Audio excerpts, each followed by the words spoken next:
Hi friends, welcome to மண்வாசம் channel. இன்றைக்கி பார்த்தீங்கன்னா குடமிளகா வச்சு இந்த மல்லாட்டை பருப்பும் சேர்த்து ஒரு டிஃப்ரெண்ட்டான முறையில் நான் செய்ய போகிறேங்க. இதுதான் ஃபஸ்ட் டைமு மல்லாட்டை பருப்பு சேர்த்து செய்கிறது.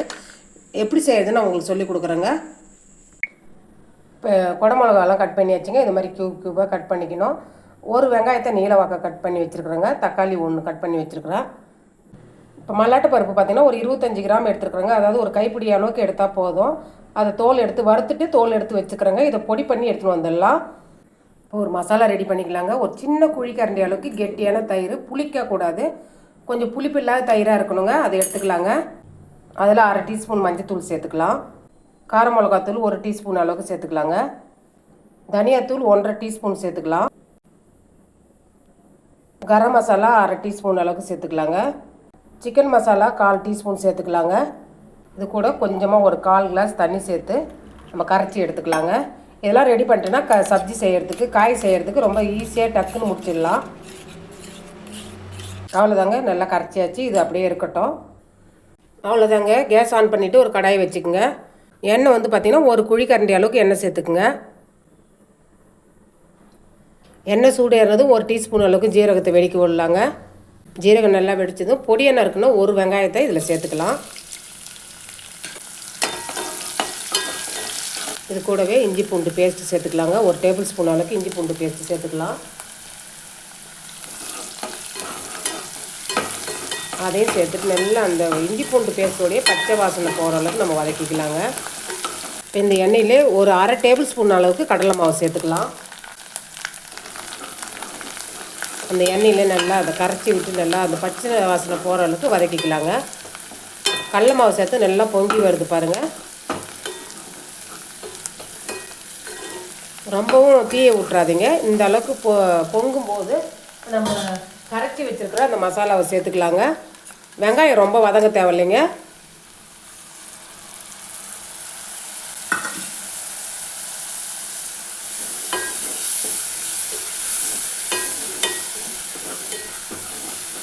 இந்த மசாலாவை சேர்த்துட்டு ஒரு 2 நிமிஷம் அந்த எண்ணெய் பிரிஞ்சு வர்ற அளவுக்கு நம்ம வதக்கினா போதும்.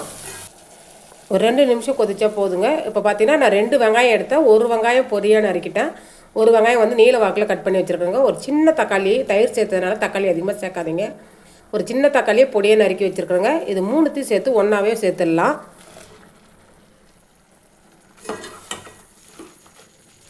சேர்த்துட்டு ஒன்று சேர கலந்து விட்டுக்குங்க. இந்த டைமில் உப்பு சேர்த்துக்கலாங்க.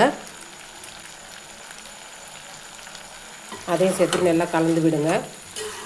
டக்குன்னு செஞ்சு முடிச்சிடலாங்க. நம்ம அந்த மல்லாட்டை பருப்பு அந்த மசாலாலாம் கலக்கி வச்சுட்டுனா ஒரு 10 நிமிஷம் கூட ஆகாதுங்க இந்த காய் செய்கிறதுக்கு.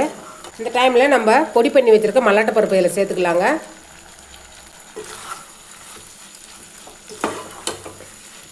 அதையும் சேர்த்துட்டு நல்லா கலந்து விட்டுக்குங்க.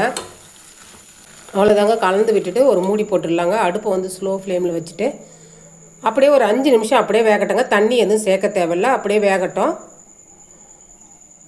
நம்ம இடையில் ஒரு தடவை கிளறி விட்டுக்கலாங்க. தண்ணியே சேர்க்காமே பாருங்கள் தண்ணி விட்டுருக்குது. அந்த வெங்காயம் தக்காளியில் நம்ம பச்சையாக சேர்த்தோம் இல்லைங்களா, குடமிளகாவும் தண்ணி விடும். தண்ணி சேர்க்க தேவையில்லை. அதேமாதிரி டக்குன்னு வெந்துடுங்க. குடமிளகாவுக்கு ரொம்ப டைம் எடுக்காது. ஒரு 5 நிமிஷத்தில் வேகக்கூடிய பொருள் தான் அதுவும். அவ்வளோதாங்க. இப்போ வந்து மேலே வந்து கொத்தமல்லி தழையை தூவிட்டு அடுப்பை ஆஃப் பண்ணிடலாங்க. அவ்வளோதாங்க, சூப்பராக குடமிளகா ரெடி ஆகிடுச்சிங்க. சப்பாத்தி கூட சாதத்து கூடலாம் போட்டு சாப்பிட்டிங்கன்னா சூப்பராக இருக்கும். இப்போ நான் குடமிளகாவில் செஞ்சுருக்குறேங்க.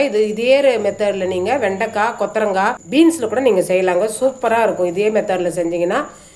இந்த ரெசிபி பிடிச்சிருந்துன்னா மண்வாசம் சேனலை லைக் பண்ணுங்கள், ஷேர் பண்ணுங்கள், கமெண்ட் பண்ணுங்கள், சப்ஸ்கிரைப் பண்ணுங்கள். பக்கத்தில் இருக்க பெல் ஐக்கானை கிளிக் பண்ணுங்கள். தேங்க்யூ.